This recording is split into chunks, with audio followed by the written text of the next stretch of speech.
Hello, welcome to my channel. I am the Recipe Raider, where I mostly raid other people's recipes, let you know if they're any good or not.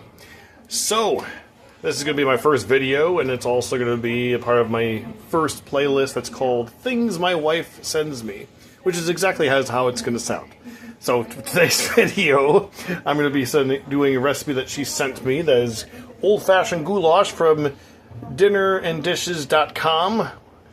Technically, this is an American goulash recipe, which basically calls for elbow macaroni, onion, salt, pepper, garlic cloves, diced tomatoes, tomato sauce, Worcestershire sauce, Italian seasoning, and ground beef and shredded cheese, which I will show you more here in just a sec. But please be sure to hit that like button, subscribe. It would really help boost my channel because this is a brand new project I'm doing. So I'm going to get started. So I am chopping up some onion. My wife wanted me to add green pepper to this recipe. Technically, the original recipe does not come with green pepper, but it will be a nice touch. I'm also, because I think it's weird that they don't really have much seasoning in the recipe besides salt and pepper, I also like to season the ground beef with garlic powder and parsley flake and onion powder as well, because otherwise it just seems like it'll be a bit bland in my opinion. But these are the onions all diced up. I'm going to add that after the ground beef is cooked. Again, normally I would like to do the onion first because it caramelizes, but I will do it the way the lady said for this particular part of it. For the green pepper, I'm going to do these leftover chunks that we had in our fridge that are going to be around the same kind of texture and shape. You know, that's one of the good things about good old American cooking.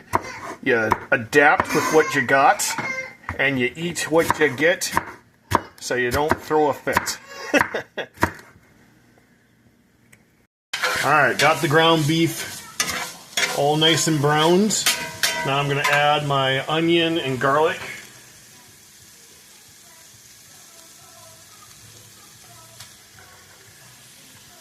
I would have done the onions first, but I'm doing it based on the recipe. I am doing, the only change I'm doing besides that is I'm doing half the measurements. It calls for a pound of the macaroni noodles, but this is a recipe that my son may or may not like, so I am having the recipe just because of that. Now I'm doing the green pepper. And by the way, thank you for recording. If the recipe goes well, I will give it a thumbs up from all. This will be ratings for both my family and me. So this is kind of a little collab that we're all doing together here. And pretty soon, I got my pot of water boiling where the macaroni noodles will be. Then I'll combine everything together and put it in the oven, and we'll get back to the next shot. So, we got some elbow macaroni just put in here. Technically it's the whole box. I'm going to use half of it for the recipe. The other half I'm going to save for something else for later. And over here by my cast iron, I'm going to add the tomato sauce and the diced tomatoes, just like the recipe calls for. I'm going to get that all mixed around, and eventually when those noodles are done, I got to throw them in here and then throw this whole pan in the oven. Luckily this is cast iron, so this can definitely go in the whole oven and bake for 20 minutes. I'll get back to you soon. Okay.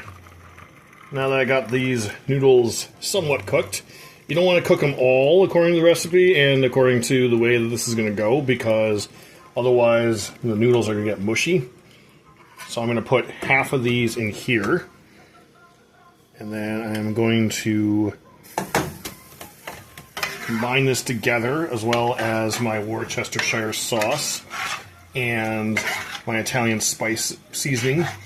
I know Vincenzo's plate's not a fan of that, but it is handy for a pinch like this. See, these noodles are going to absorb part of the tomato sauce, so it's not going to be too thick, but not too thin either. This looks like a nice texture right here. Now I just got to add my cheese. Keep it right there. Thank you, son. Kind of over what the original lady said, but again, we're adapting. That's what American cooking is all about. Now, I'll put my cheese in. Originally, it just said cheddar cheese. This is our go-to cheese that we like doing, Fiesta blend. But again, that's what you gotta do when you cook your own food. You do what you do, and you adapt and thrive the best way you do. And this will be good, I'm sure of it. Now, last but not least, we're gonna put this in the oven and bake that for 20 minutes. And I'll get back to you when it's done. Now, always use pot holders, especially with my cast iron pan. Let's take a look and see how this baby looks. Oh yeah, nice and bubbling. Got my spoon. Again, not too gooey from the look of it, so this is looking like a good texture. You want to have some sort of sauciness here, so I'm liking the way this lady's recipe is so far, even with the tweaks I did. Let's scoop it out, and I will have to get a spoon to give this a try. Yeah, just look at that nice presentation. You got a little bit of the tomato, you got a little bit of the noodle, you got the vegetables. Again, I tweaked her recipe a little bit, but I think this will be in a good way. Alright, got my spoon.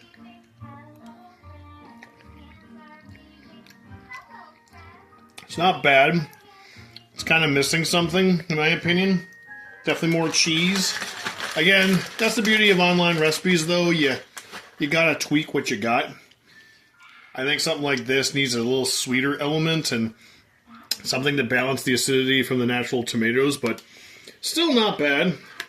Gotta get my wife and family's opinion, but I would say 3 out of 5 for this recipe. Thanks for watching.